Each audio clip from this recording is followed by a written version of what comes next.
జై హింద్, జై భారత్, జై తెలంగాణ. ఫ్రెండ్స్, నేను మీ Girish Daramuni. Welcome to our channel Chitragupt. ఇయాలటి చిట్టా కొంచెం తికమకగా ఉంటుంది ఫ్రెండ్స్. భారతదేశంలో జరుగుతున్న రాజకీయ ఘటనలను చూస్తే కంప్లీట్గా రాజకీయం అనేది ఏకఛత్రాధిపత్యం అవుతుందా, లేకపోతే ప్రొటెస్ట్ చేసి నేను పబ్లిక్ని గెలుచుకుంటానా, లేకపోతే వీళ్ళతోని చేతులు కలిపి నాకంటూ ఒక విలువ లేదు, ఓటమే నా గెలుపు అని చెప్పి గెలుస్తూ ఉంటారా? రేపు ఎలక్షన్స్ వస్తాయి, దాని తర్వాత ఏమవుతుంది? So Modi, Rahul and one cockroach రేపు మీ ముంగటికి నిలబడ్డప్పుడు కాక్రోచ్ ఇలా ఎవరెవరో ఉంటారు. ఇలా మనకు కనిపించేది దిప్కే ఉండొచ్చు, రేపుకి ఇంకొకడు డుబ్కే ఉండొచ్చు. బట్ మన హానెస్ట్ ఆన్సర్ ఏంది? వీళ్ళ ముగ్గురు నిజంగా రానున్న జెన్జీ అండ్ జెనాల్ఫా యొక్క రిక్వైర్మెంట్స్కి ముంగటికి పోతారా అనేది ఒక పెద్ద ప్రశ్న. When it comes to Modi versus Rahul and versus cockroaches, మన హానెస్ట్ ఆన్సర్ ఏంది? రేపు ఎలక్షన్లు జరిగితే నువ్వు ఎవరికి ఓటేస్తావు? మోదీ గారికి వేస్తావా, రాహుల్ గాంధీ గారికి వేస్తావా, లేకపోతే కాక్రోచ్ గాడికి వేస్తావా అనేది ఒక పెద్ద క్వశ్చన్. అండ్ మోర్ ఓవర్, ఇవాళ దేశం మొత్తంలో ఒక అవాజ్ బులంద్ అవుతుంది. ఏందనంటే మోడీ చాలా పవర్ఫుల్ అయిపోతున్నాడు, అది ఏకఛత్రాధిపత్యానికి దారితీస్తున్నది. And so I don't want my prime minister or Narendra Modi to become politically invincible. అంటే ఇక ఆయనని దించాలంటేనే భయపడతారు, ఇక politically too powerful. And also as a voter నేను కన్విన్స్ అయితలేను ఈ కాక్రోచ్లతోని, రాహుల్ గాంధీతోని. నా ఆన్సర్ మోడీ సపోర్టర్లకు కూడా కొంచెం ఇబ్బందికరంగానే ఉంటుంది, which includes me as well. And Modi క్రిటిక్కి కొంతమంది ఆనందపడతారొచ్చు, ఇది కరెక్ట్గా మాట్లాడుతున్నాడు.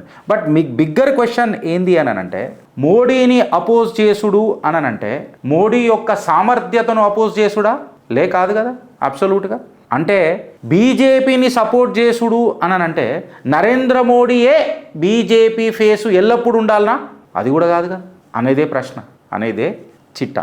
జర లోపలికి పోదాం ఫ్రెండ్స్. 2024 ఒక వార్నింగ్ ఇచ్చింది. 240 సీట్లకు భారతీయ జనతా పార్టీని ఆపేసింది. నరేంద్ర దామోదర్ దాస్ మోదీ మూడోసారి ముచ్చటగా ప్రధానమంత్రి అయిండు, బట్ ఎన్డీఏ కొయిలేషన్తో అయిండు. అంటే ప్రజలు ఒకటి క్లియర్ కట్గా చెప్పారు, ఎస్ మాకు మోదీయే కావాలా, కాకపోతే మోదీజీ మీ పరిపాలన గ్రాంటెడ్గా కాదు, అప్రమత్తంగా ఉండుండి అని చెప్పి ఒక మెసేజ్ కూడా ఇచ్చిండ్రు.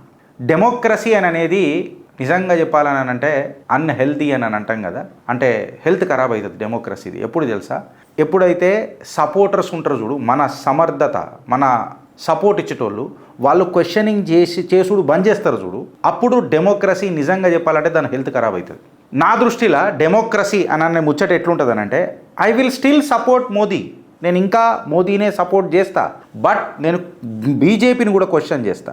మోదీ యొక్క అచీవ్మెంట్లను కొనియాడుతా, పొగుడుతా, బట్ స్టిల్ మోదీ యొక్క పరిపాలనను ఛాలెంజ్ చేస్తా. గవర్నమెంట్ ఎప్పుడు పర్ఫామ్ చేస్తుంది అని చెప్పి మనం మాట్లాడితే చరిత్ర సాక్షి దానికి. నీకు ఆల్టర్నేటివ్ ఉంటేనే నువ్వు కరెక్ట్గా పనిచేస్తావు.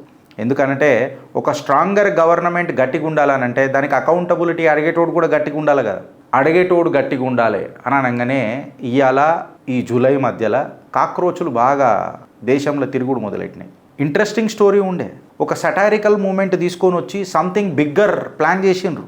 పోరలందరూ ఒక దగ్గరకు వచ్చిండ్రు. ప్రొటెస్టులు మొత్తం మన ఢిల్లీ గల్లీని దాకినాయి. ఎడ్యుకేషన్, ఎగ్జామినేషన్, ఉద్యోగాలు, అకౌంటబిలిటీ, జాతీయవాద ముద్దాలు అయిపోయినాయి. ఈవెన్చువలీ ధర్మేంద్ర ప్రధాన్ కూడా రాజీనామా చేసిండు.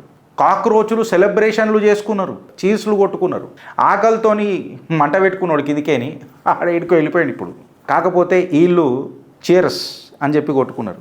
మళ్ళీ నిజంగానే కాక్రోచులు గెలిచినరా అని అంటే ఈ గెలుపు యాక్చువల్గా సఫర్ అయిన వాళ్ళది. ఈ గెలుపు నిజమైన స్టూడెంట్స్ది. ప్రొటెస్ట్లు ఎవరైతే లాఠీలు తిన్నారు చూడు, మా బాధలు బాధ్యత అయి వచ్చినాయి అని అన్నారు చూడు, యాక్చువల్ గెలుపు అది.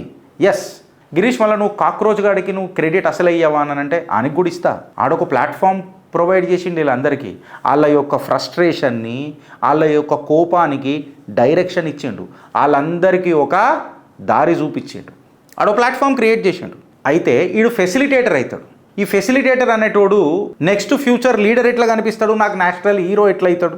Because I don't need an another cockroach in my life when already I'm killing the cockroaches in my house.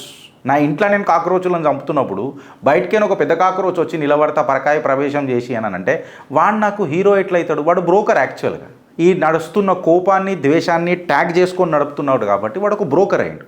Now protest leader రూపంలో కనిపించిన ఈ కాక్రోచ్ ప్రైమ్ మినిస్టర్ గానికి ప్రయత్నం చేస్తున్నాడా, పొలిటికల్ పార్టీ పెడతాడా అనే డిస్కషన్స్ కూడా వచ్చినాయి. ఇప్పుడు ఈ ప్రొటెస్ట్ కాక్రోచ్లు ఎవరైతే ఉన్నారో చూడు, అంటే వీళ్ళు ప్రొటెస్ట్ లీడర్ల లెక్క మనకు ప్రొజెక్ట్ అయ్యారు. ఈ ప్రొటెస్ట్ లీడర్లు రేపు పార్టీ పెట్టి ప్రైమ్ మినిస్టర్ స్థాయికి ఎదిగేంత ఆస్కారం ఉందా? పార్టీ పెట్టేసి సాక్షాత్తు ప్రైమ్ మినిస్టర్ కుర్చీకే వీళ్ళు ఎసరు పెడతారా? అంటే ఒక మూమెంట్ను నువ్వు ఆర్గనైజ్ చేసినవు అని అంటే అది నీకు స్కిల్. కాకపోతే దేశాన్ని నడపడమే అనేది కాక్రోచ్లకు సాధ్యమేనా? ఒక ప్రొటెస్ట్ లీడర్ ఎవడైతే ఉంటాడు కదా, ఫర్ ఎగ్జాంపుల్ దిస్ కాక్రోచెస్, వీళ్ళకి ఒక ఆబ్జెక్టివ్ ఉంటుంది, ఒకటే ఆబ్జెక్టివ్ ఉంటుంది, ధర్మేంద్ర ప్రధాన్ గారు రాజీనామా చేయాలి. బట్ ప్రధానమంత్రికి లక్షల పనులు ఉంటాయి. ఎకానమీ చూసుకోవాలా, డిఫెన్స్ చూసుకోవాలా, ఫారిన్ పాలసీ చూసుకోవాలా, ఇంటర్నల్ సెక్యూరిటీ చూసుకోవాలా, అగ్రికల్చర్ చూసుకోవాలా, ఎంప్లాయ్మెంట్ చూసుకోవాలా, టెక్నాలజీ చూసుకోవాలా, ఫారిన్ పాలసీ చూసుకోవాలా, ఫెడరల్ రిలేషన్స్ చూసుకోవాలా, దేశంలో జరుగుతున్న సోషల్ ఇంజనీరింగ్, సోషల్ స్టెబిలిటీ మీద కన్నేసి పెట్టాలా, డిప్లొమసీ ఉండాలా. And more over prime minister office should handle the crisis management as well. అన్నిటికంటే పెద్దది ఒక పొలిటికల్ ఈకో సిస్టమ్. మోదీ గారిని, ఆయన పార్టీని ఆయనని కంట్రోల్ చేసుకోవాలి కదా. So he has his own responsibilities. మళ్ళీ ఇది కాక్రోచ్లు చేయగలుగుతారా? ఒక కాంట్రవర్సీ స్లోగన్ ఇచ్చి జనాలను గ్యాదర్ చేసి, ఆ గ్యాదర్ చేసిన జనాలను వెపన్లు చేసి, దాన్ని అల్గారిథంలతో మ్యానిపులేట్ చేసి ఒక పెద్ద మూమెంట్ తీసుకొని వచ్చి, ఈ మూమెంట్ దేశంలో మొత్తం జరుగుతున్నది, ఆ తర్వాత ప్రభుత్వాలు పతనాలు అవుతున్నాయి అని చెప్పి మాట్లాడుతుంటే జెన్యూన్గా రిప్రజెంట్ చేసిన కాక్రోచ్లు ఎవరు ఈ హ్యూజ్ డిబేట్ యాక్చువల్ ప్రొటెస్ట్లా అనేది ఒక పెద్ద క్వశ్చన్. అయితే ఇప్పుడు ఒక క్వశ్చన్ ఏందనంటే, కాక్రోచ్ల దిప్కేని అడుగుతున్నా, నీ ప్రొటెస్ట్ అనేది హైజాక్ అయింది, ఇదే ముచ్చట, ఇదే సత్యాగ్రహం ఆర్ ఇదే నిజాయితీ, నువ్వు జేపీఎస్సీలు ఎందుకు చూపెట్టలేకపోయినావు? జార్ఖండ్లో నేహా బూరా మీద నిన్న ఇంక్ చల్లిండ్రు. ఎందుకు జనాలు మిమ్మల్ని నమ్మలేకపోతున్నారు? ఇంకొకటి ఇది గుర్తుపెట్టుకోండి మీరు, దిప్కే అనేటోడు గట్టిగా కావాలనంటే ఆడికి ఒక వైరల్ మూమెంట్ కావాలా, లేకపోతే ఆడు హీరో కాడు. అంటే వాడికి ఇంకొక ముద్ద కావాలా ప్రభుత్వాన్ని బ్లేమ్ చేయనికే. ఆడికి ప్రొటెస్ట్ లేకపోతే ఆడు ప్రోగ్రెస్ కాడు. నౌ ది క్వశ్చన్ ఈజ్, ఈ కాక్రోచ్లు రేపు పార్టీ పెడితే మనం ఓటేద్దామా? నెవర్ పిచ్చ క్లారిటీలు ఉన్నా నెవర్. ఎప్పటిదాకా ఈ కాక్రోచ్లు తన ఫండింగ్ ఏడికైనా వచ్చిందో చెప్పేదాకా. అప్పటిదాకా పెద్ద పంచాయితీ ఈ కాక్రోచ్లతోని. అయితే సిటిజన్స్ ఎవరైతే ఉంటారు కదా, ప్రజలు ఎవరైతే ఉంటారు కదా, ఇలా నేను అడిగినట్టే అకౌంటబిలిటీ అడుగుతారు. ఇవాళ ఎవడో ఒకడు ప్రొటెస్ట్ చేస్తాడు, ఆడు ప్రొటెస్ట్ చేసినోడికి వచ్చి ప్రైమ్ మినిస్టర్ కుర్చీ తాళాలు ఇమ్మనంటే రెండు డిఫరెంట్ డెసిషన్స్ బ్రదర్. నా అవసరాలకు కాక్రోచ్ వచ్చి మాట్లాడింది, ఆ అవసరాలల్లా అవకాశం దొరికింది, అండ్ ఆ అవకాశం నిజంగా చెప్పాలంటే ప్రభుత్వం మీద ఒత్తిడి తీసుకొచ్చిన తర్వాత ప్రభుత్వం లొంగింది, దేశాభివృద్ధికి ముంగటికి పోయింది. It is a one event. But running the entire nation, దేవుణ్ణి నడపడం, అది ఏమంటారు, దేశాన్ని నడపడం అని అంటే దేవుణ్ణి పూజించడమే. దేశ ప్రేమనే దైవ ప్రేమ అని అంటారు. ఇది అట్లాంటి దేశం. ఈడు కాక్రోచ్ అనేటోడు ఒక మొబిలైజేషన్ని, కరెక్ట్ కమ్యూనికేషన్ని, సోషల్ మీడియా ఫ్రస్ట్రేషన్ని స్ట్రీట్ ప్రెషర్గా తీసుకురానికి చాలా విశ్వ ప్రయత్నం చేసాడు, సక్సెస్ఫుల్ కూడా అయిండు. కాకపోతే ఒక ఆర్గనైజేషన్ని నడపగలుగుతాడా? ఇప్పుడు ఫర్ ఎగ్జాంపుల్ గిరీష్ అనే నేను ఆ కాక్రోచ్తో డిసగ్రీ అయితే ఈడి తట్టుకోగలుగుతాడా? ఈడికి ఆ శక్తి ఉన్నదా? దేశంలో జరుగుతున్న అల్గావాదులు ఎవరెవరైతే ఉంటారో నక్సలిజాన్ని కంట్రోల్ చేసేంత జిగర్ల దమ్మిడికి ఉందా? ఈడు ఏదైనా డెవలప్మెంట్ పాలసీ తీసుకొని వచ్చి మాట్లాడగలుగుతాడా? ఈడు లీడర్షిప్ ఏదైనా క్రియేట్ చేయగలుగుతాడా? లేకపోతే ఒక వైరల్ మూమెంట్ కోసం వెయిట్ చేసి దొరికిందిరా ఛాన్స్ అని చెప్పి నచ్చింది మల్లె చెండు వచ్చింది గోలు కొండో అని చెప్పి సాంగ్ వేసుకుంటాడా? ఇది అడ్మినిస్ట్రేటివ్ కేపబిలిటీ వాడు డెమాన్స్ట్రేట్ చేయగలుగుతాడా? Cockroach, can you answer these questions? అరే వాడేం చెప్తాడు, దీప్కే గాడే అని అన్నాడు, మా కాక్రోచ్లు అనేది ఒక ప్రెషర్ గ్రూప్ అని అన్నాడు. పొలిటికల్ గ్రూప్ కాదు. ప్రెషర్ గ్రూప్ ఎప్పుడైతే కుక్కర్ లేచి బంద్ చేసి కిందకే మంట పెడితేనే అవుతుంది. మంట పెట్టేటోడు ఎవడు? కుక్కర్ నేర్పింది ఎవడు? సీటీ మోగుతున్నప్పుడు సీటీ అవాజ్ ఎవడిది? బట్ ఆవిరైపోతున్నాడు ఎవడు అనేది ఒక పెద్ద క్వశ్చన్.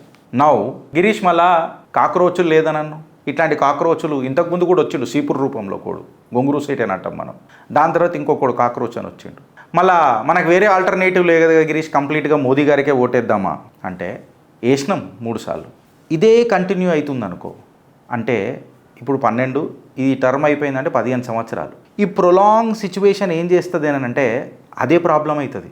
2014 నుంచి ఆయన ప్రైమ్ మినిస్టర్ ఉన్నాడు, 2026కి ఇప్పటికి ఆల్మోస్ట్ 13 సంవత్సరాలు అయిపోయింది. ఇంకా 2 సంవత్సరాలు అయిపోయింది అని అంటే నాకు 15 సంవత్సరాలు కంప్లీట్ అవుతాయి. అంటే ఒక డామినెంట్ లీడర్షిప్ ఆయన చూపించిండు, సక్సెస్ఫుల్ లీడర్షిప్ ఆయన చూపించిండు. అట్లనే మోనోటనీ కూడా వచ్చిందాడ, ఏకఛత్రాధిపత్యం అని అంటారు. ఈ మోనోటనీ ఏం చేస్తుంది తెలుసా? కాంప్లసెన్సీ క్రియేట్ చేస్తుంది. ఈ కాంప్లసెన్సీ ఒక డిస్కనెక్ట్ క్రియేట్ చేస్తుంది. ఈ డిస్కనెక్ట్ అనేది యాంటీ ఇన్క్యూబెన్సీ క్రియేట్ చేస్తుంది. ఈ యాంటీ ఇన్క్యూబెన్సీ 240 ఆపుతుంది. ఇప్పుడు పెద్ద క్వశ్చన్ ఏమవుతుంది అని అంటే, భారతీయ జనతా పార్టీ అలా ఆలోచించాల్సిన పెద్ద విషయం ఏంటంటే, మోడీ గారి క్రెడిబిలిటీ మీద క్వశ్చన్ లేదురా భయ్. ఇది అర్థం చేసుకోవాలా. ఈ సిచ్యువేషన్ దేశానికి మనం నిలబడ్డము, కాక్రోచ్ల ముంగట మనం తలొంచినాం కాబట్టి ఇవాళ మనం డిసైడ్ చేయాల్సినది ఏంటనంటే, మోదీ గారి లీడర్షిప్ కరెక్టా రాంగా అన్నది సమస్య కాదాడ. ఆయన అది కరెక్ట్ కాబట్టే 15 సంవత్సరాల వరకు ఆయనకు మనం ప్రధానమంత్రికి పొజిషన్లో కూర్చోబెట్టినాం. ఇప్పుడు నెక్స్ట్ క్వశ్చన్ ఏంటంటే, భారతీయ జనతా పార్టీలో మోదీ తర్వాత నెక్స్ట్ ఎవరు? ప్రతిసారి మోదీయే ఫేస్ అని చెప్పి మనం చెప్పలేం. ఎందుకు అని అంటే, ఒక సక్సెస్ఫుల్ ఆర్గనైజేషన్, ఒక సక్సెస్ఫుల్ పార్టీ, దేశాన్ని నడిపే పార్టీ దగ్గర 10 మంది లీడర్లు ఉండాలి. ఒకటే లీడర్తో మనం నడుపుతాము అని అంటే ఆర్గనైజేషనల్ స్ట్రెంగ్త్ వీక్ అవుతుందా అంటే, మోదీ గారిని రీప్లేస్ చేస్తే భారతీయ జనతా పార్టీ పతనం అవుతుందా అన్నది ఒక సంకేతం పోతుంది. తీసుకోవద్దు అనుకున్నా, మాట్లాడుకోవద్దు అనుకున్నా తీసుకోవాలి పేరు రాహుల్ బాబా. కథం, టాటా, బాయ్ బాయ్. ఎందుకంటే మళ్ళీ ఆలుగడ్డలకైనా బంగారం తెచ్చే వ్యక్తి. నేను వద్దనుకున్నా తీసుకోవాలి. ఎందుకంటే ప్రధానమంత్రి కుర్చీ వీళ్ళ ఫ్యామిలీ లీజ్కి ఇచ్చింది కదా ఇప్పటిదాకా దేశానికి. సో మళ్ళీ లీజ్కి ఇచ్చిన రారాజుతోని, చక్రవర్తితోని మాట్లాడాలి కదా. జిల్లే ఇలాయి తుసి గ్రేటు అని చెప్పి మనం స్టార్ట్ చేయాలి. నా డైలిమా ఇంకా కంటిన్యూ అయితేనే ఉంటుంది. మోడీయా, రాహుల్ గాంధీయా, పెద్ద డైలిమా. ఎందుకు చెప్పాలా? నేను డిస్సాటిస్ఫై ఉంటా. రాహుల్ గాంధీ సైడ్ చూడంగానే ఛీ ఏంది ఇది, ఐ కెనాట్ మేక్, నా దేశం భవిష్యత్ అనేది భారతదేశంలో ఉన్న జెలెన్స్కీ చేతిలో పెట్టేయలేను కదా. నేను ఇద్దరు టీషర్ట్లు వేసుకుంటారు, మనోడు గ్రీన్ టీషర్ట్ ఎత్తాడు, మనోడు తెల్ల టీషర్ట్ ఎత్తాడు. అంటే నేను బీజేపీతో డిస్సాటిస్ఫైడ్ ఉన్నా కాంగ్రెస్తో సాటిస్ఫాక్షన్ దొరుకుతలేదు కదా, నాకు ఆల్టర్నేటివ్ కనిపిస్తలేదు కదా. అంటే అపోజిషన్ యొక్క బిగ్గెస్ట్ ఫెయిల్యూరు ఇలా భారతీయ జనతా పార్టీ స్ట్రెంత్ అవుతున్నది. అండ్ ఇప్పుడు కాంగ్రెస్ వచ్చి ఇలా ముద్ద అయిందనంటే మోదీ हट जाना चाहिए, ठीक है भाई मोदी हट जाना चाहिए, बट अगर मोदी हट गया तो आप कांग्रेस में किसके साथ उनका భర్తీ కరోగే? ఎవరితో నువ్వు రీప్లేస్ చేస్తావు మోదీని? నీ గవర్నెన్స్ మోడల్ ఏంది? నీ ఎకనామిక్ ఫిలాసఫీ ఏంది? నీ నేషనల్ సెక్యూరిటీ డాక్ట్రైన్ ఏంది? చైనాతో చేతులు కలుపుదామా? పక్కకున్న పాకిస్తాన్ని ప్రేమిద్దామా? నువ్వు రిఫార్మ్స్ ఏం తీసుకొస్తావు? ఏం ఇంప్లిమెంట్ చేసినావు? ఇన్ని రోజులు ఎందుకు చేయలే? నువ్వేం డిఫరెంట్గా చేస్తావు మోడీ నుంచి? అంటే కాంగ్రెస్ పార్టీ ఏ రకంగా చూస్తుంది దేశంలో అని అంటే, మోదీ గవర్నమెంట్ అన్పాపులర్ అయితే ఆ గ్యాప్ల ఫిలప్ గానికే చూస్తుంది. నువ్వు పాపులారిటీ ఏ రకంగా వస్తున్నావు? మోదీ అన్పాపులారిటీ, మోదీ సర్కార్ అన్పాపులారిటీని తీసుకొని దాన్ని గ్యాప్ ఫిలప్ చేద్దామని చూస్తున్నావు తప్ప దేశ ప్రజల మనసును గెలుచుకోవాలని మనం చూసినావా? ప్రజలకు అట్లీస్ట్ ఈ కాంగ్రెస్ అనేటోడు గట్టిగా పరిపాలించగలుగుతాడు అనే నమ్మకం కలిగిందా? ఇప్పుడు గిరీష్ మల్లా ఈ కాక్రోచులు రాహుల్ గాంధీలు వద్దా అని అంటే, India still needs a prime minister like Narendra Damodar Das Modi, but India also needs a person like Rahul Gandhi, and more than Rahul Gandhi ఇలా కాక్రోచులు రాహుల్ గాంధీ పొజిషన్ తీసేసుకున్నాయి. అదేందో దీప్కే గారు కూడా తెల్లదేస్తాడు, రౌండ్ నెక్ వేస్తాడు గంతే. రాహుల్ గాంధీ పోలో టీషర్ట్ వేస్తాడు. ఎందుకు చెప్పాలా? అధికార పార్టీని ప్రశ్నించే గలం ఉండాలా. ఎందుకు అని అంటే, డెమోక్రసీ అనేది ప్రెషర్ వాల్వ్ లాంటిది ఫ్రెండ్స్. ప్రభుత్వానికి అన్కంఫర్టబుల్ క్వశ్చన్స్ వేయాలా, ప్రభుత్వానికి ప్రొటెస్ట్ల సిగ తగలాల, జర్నలిస్టులు క్వశ్చన్లు వేయాలా, యాక్టివిస్టులు ఆందోళన చేయాలా, అపోజిషన్ పార్టీస్ నిద్రపోనీయకుండా పార్టీలను చేయాలా. ఎందుకు అని అంటే, నువ్వు కరెక్ట్ చేసుకో, ఏకఛత్రాధిపత్యం తక్కువ చేసుకో అననే ముచ్చట కూడా వస్తుంది. అంటే ఇప్పుడు సపోర్టింగ్ ద బీజేపీ అని అంటే కంప్లీట్గా భారతీయ జనతా పార్టీని క్వశ్చన్ కూడా చేయొద్దు అని అనేది పెద్ద తప్పు కదా దేశానికి అది. అండ్ నేను ప్రొటెస్ట్ని సమర్థిస్తున్నానంటే వాడు ఇష్టం వచ్చినట్టు ఏది చేస్తానన్న దేశంలో ఆడికి కరెక్టా?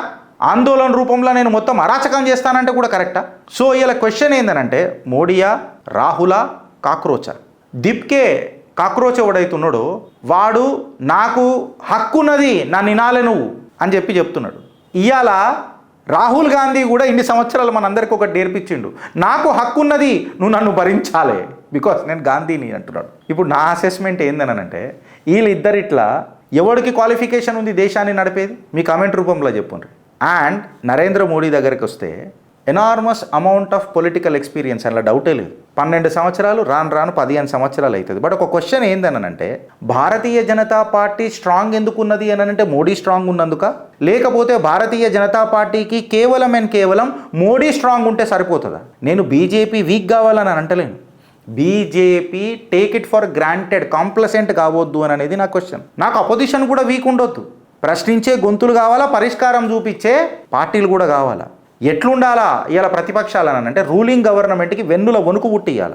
ఎవడో ఒకడు వచ్చి కాక్రోచోడు వచ్చి హీరో అయిపోతాడు అని అంటే ఆ కాక్రోచ్ పోతాడు, ఇంకొకడు మస్కిటో వస్తాడు, మస్కిటో పోతాడు, ఒకడు హౌస్ ఫ్లై అవుతాడు. అయ్యా జాగిర్లు, ఒక్కొక్కడు ఒక్కొక్క రకంగా మాట్లాడతాడు. నువ్వు హీరోగా కాకపోతే టాపిక్లు ఏవి అని చెప్పి డిసైడ్ చేయి. లేకపోతే హీరో ఎన్ని రోజులలో అయినవో దానికంటే తక్కువ రోజులలో నువ్వు అవుతావు జీరో.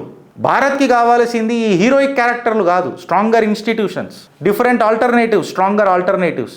లీడర్లు ఎట్లాంటి వాళ్ళు కావాలని అంటే ప్రజలు ఆలోచన చేయాలి, అరే కరెక్ట్ కదా అని అనే తత్వం ఒకటి రావాలా. గవర్నమెంట్ కూడా ఓటర్ని భయపెట్టుడు బంద్ చేయాలా. ఓటర్లు కూడా ఇలా ప్రభుత్వాలను రిమైండ్ చేయాలా. ఏందనంటే పర్మనెంట్ నేను, 5 సంవత్సరాల అతిథివి నువ్వు. నేను ఇవాళ అడుగుతున్న ప్రశ్న ఏందనంటే ఇవాళ question Bharatiya Janata party versus Congress కాదు, ఇవాళ లెఫ్టిస్టు వర్సెస్ రైటిస్ట్ అనేది కాదు. 15 సంవత్సరాల నుంచి ఒకటే లీడర్ నడిపిస్తున్నప్పుడు భారతీయ జనతా పార్టీకి కూడా 2029లో లీడర్షిప్ ట్రాన్సిషన్ ఉంటుందా, ఉండబోతుందా, ఉన్నరా, గట్టిగా ఉండగలుగుతుందా, అవునా కాదా చెప్పగలుగుతారా?